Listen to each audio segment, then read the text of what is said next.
नमस्कार दोस्तों, आज हम एक ऐसे पावन महीने की बात करने जा रहे हैं जिसका जिक्र होते ही मन में हरियाली, शांति और महादेव का नाम गूंजने लगता है। जी हाँ, हम बात कर रहे हैं सावन के पवित्र महीने की। सावन, जिसे श्रावण मास भी कहा जाता है, हिंदू पंचांग का 5वां महीना है जो शिव को समर्पित है और उन्हें प्रसन्न करने के लिए बेहद खास है। इस दौरान प्रकृति भी अपने खूबसूरत रूप में होती है। चारों तरफ हरियाली, रिमझिम बारिश और एक अलग ही ताजगी महसूस होती है। मान्यताओं के अनुसार सावन के महीने में ही समुद्र मंथन हुआ था। भगवान शिव ने हलाहल विष पीकर इसी महीने में सृष्टि को बचाया था। इस वजह से विष के प्रभाव को कम करने के लिए देवताओं ने उन पर जल अर्पण किया था।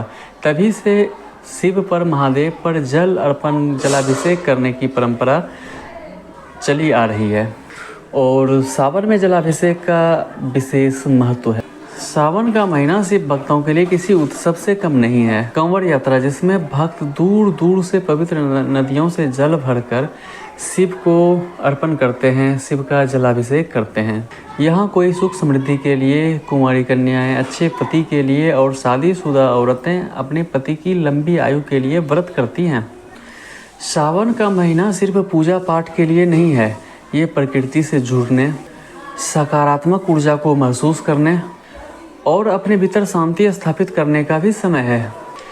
यह हमें सिखाता है कि जिस प्रकार शिवजी ने विष पीकर सृष्टि का कल्याण किया, उसी प्रकार हमें भी अपने जीवन में आने वाली चुनौतियों को धैर्य और साहस के साथ करना चाहिए। तो दोस्तों, सावन के महीने महादेव की भक्ति में लीन हो जाइए, प्रकृति का आनंद लीजिए और अपने जीवन में सुख समृद्धि का आह्वान कीजिए। सावन हिंदू पंचांग का सबसे पवित्र महीना है। यह वो समय है जब प्रकृति भी तपस्या में लीन नजर आती है और शिव भक्त शिव भक्ति में। ये सिर्फ मौसम नहीं, ये एक आह्वान है आत्मा की शुद्धि का, मन की स्थिरता का और परमात्मा से जुड़ने का। हजारों लाखों भक्त गंगा जल लाकर शिव को अर्पित करते हैं। ये सिर्फ यात्रा नहीं, यह है समर्पण की पराकाष्ठा। नंगे पांव तपती सड़कों पर चलकर जब भक्त बोल बम कहते हैं, तब धरती पर शिव की उपस्थिति महसूस होती है। हरियाली तीज, नाग पंचमी और रक्षाबंधन जैसे प्रमुख त्यौहार भी इसी महीने में आते हैं। सावन सिर्फ भक्ति नहीं, ये प्रेम, सौंदर्य और संस्कृति का संगम भी है। बारिश की मौसम की शुरुआत के साथ यह महीना प्रकृति में नया उत्साह और ताजगी लाता है। यह महीना भगवान शिव को अत्यंत प्रिय है और कहा जाता है कि इस महीने में भगवान शिव पृथ्वी पर ही वास करते हैं। पौराणिक कथाओं के अनुसार देवी पार्वती ने शिव को पाने के लिए इसी महीने में कठोर तपस्या की थी।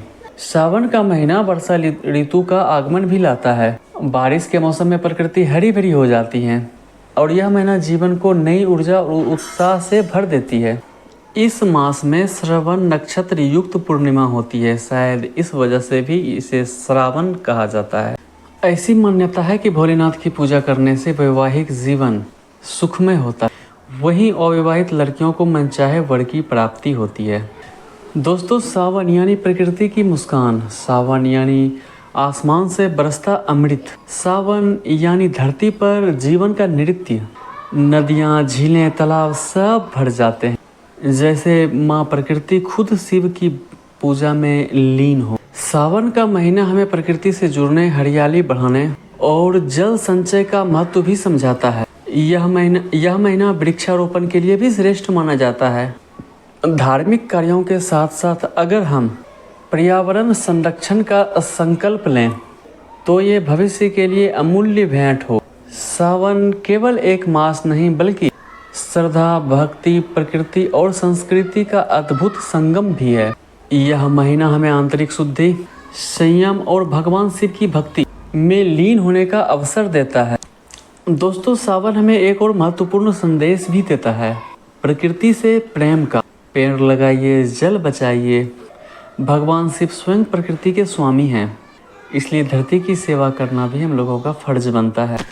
दोस्तों, सावन के महीने में कृष्ण जन्माष्टमी, रक्षाबंधन, पोला हरियाली तीज, नाग पंचमी जैसे प्रमुख त्यौहार भी आते हैं। सावन का महीना पूरे भारतीय उपमहाद्वीप के लिए बहुत ही महत्वपूर्ण है, क्योंकि ये दक्षिण पश्चिम मानसून के आगमन से जुड़ा हुआ है। कई हिंदुओं के लिए श्रावण का महीना उपवास का महीना होता है। कई हिंदू हर सोमवार को और हर मंगलवार को मां पार्वती के लिए उपवास करते हैं। इस महीने में मंगलवार के उपवास को स्थानीय रूप से मंगला गौरी व्रत के रूप में जाना जाता है। कृष्ण जन्माष्टमी पूर्णिमा के बाद 8वें दिन कृष्ण के जन्म का प्रतीक है, जो अनंत परंपरा के अनुसार सावन का 23वां दिन है। पश्चिमी भारत, महाराष्ट्र, गुजरात और गोवा के कुछ हिस्सों में श्रावण पूर्णिमा को नारली पूर्णिमा के रूप में मनाया जाता है। इस दिन समुद्र के देवता वरुण के प्रति सम्मान के प्रतीक के रूप में एक नारियल की पेशकश समुद्र में की जाती है। महाराष्ट्र के तटीय क्षेत्रों में यानी कोकण में मानसून के मौसम के बाद इसे शांत करने के लिए समुद्र में नारियल चढ़ाया जाता है। नारली पूर्णिमा मछली पकड़ने की मौसम की शुरुआत है और मछुआरे जो जीविका के लिए समुद्र पर निर्भर वरुण को एक भेंट चढ़ाते हैं ताकि वो समुद्र में भरपूर मछलियां पकड़ सकें। इस समारोह के बाद मछुआरे समुद्र में मछलियां पकड़ना शुरू कर देते हैं। दोस्तों, नागपंचमी भी भारत के कई हिस्सों में श्रावण मास की अमावस्या के 5वें दिन मनाया जाता है। इस दिन नाग देवता की भी पूजा की जाती है। श्रावण के आखिरी दिन को पोला के रूप में मनाया जाता है, जहां महाराष्ट्र के किसान बैल की पूजा करते हैं। कर्नाटक में बसंत पंचमी भी मनाया जाता है और महाराष्ट्र, गोवा, आंध्र प्रदेश, केरल, तमिलनाडु में अग्नि अभितम या उपकर्म का अनुष्ठान करते हैं। श्रावण पूर्णिमा के दिन बलराम जयंती भी मनाई जाती है। ओडिशा में गम्हा पूर्णिमा भी मनाया जाता है, जिसमें पालतू गायों और बैलों को सजाया जाता है और उनकी पूजा की जाती है। एकादशी के दिन गुजरात और राजस्थान में वैष्णव लोग पुष्टि मार्ग के जन्म के रूप में इसे मनाते हैं, जो कि कृपा का मार्ग है। इस दिन कृष्ण वल्लभाचार्य के सामने प्रकट हुए थे। वल्लभाचार्य ने उन्हें सूतन, एक धागा भेंट किया जो पवित्र था। उस दिन से हर साल पवित्र एकादशी मनाई जाती है। ऐसे धागे एकादशी से लेकर रक्षाबंधन तक चढ़ाए जाते हैं। जंध्याम संस्कृत में पवित्र धागा के लिए है और पूर्णिमा संस्कृत में पूर्ण चंद्रमा को दर्शाता है।